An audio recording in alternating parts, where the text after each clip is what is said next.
সবাইকে বাংলা ভাষার অন্তিম শুভেচ্ছা। 21 ফেব্রুয়ারি আমাদের জাতীয় ইতিহাসের একটি গৌরবোজ্জ্বল অধ্যায়। 1952 সালের এই দিনে বাংলা ভাষার অধিকার রক্ষা প্রতিষ্ঠার জন্য সালাম সরকার, রফিক জব্বার সহ অনেক বীর তরুণ তাদের জীবন উৎসর্গ করেছিলেন। পাকিস্তানি শাসক গোষ্ঠী যখন বাংলা ভাষাকে দমন করার চেষ্টা করেছিল এবং উর্দুকে একমাত্র রাষ্ট্রভাষার সিদ্ধান্ত নিয়েছিল, তখন বাংলার মানুষ প্রতিবাদে ফেটে পড়ে।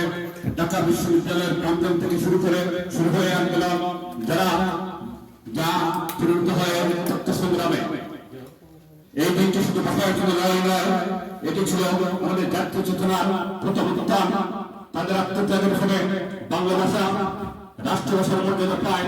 বর্তমানে 21 ফেব্রুয়ারি জাতিসংঘ কর্তৃক আন্তর্জাতিক মাতৃভাষা দিবস হিসেবে পালিত হয়, যা বিশ্বব্যাপী ভাষার বৈচিত্র্য ও মাতৃভাষার গুরুত্ব তুলে ধরে। তাই এই দিনটি আমাদের জন্য গর্ব, ঐতিহ্য ও ভাষার প্রতি গভীর ভালোবাসার প্রতীক।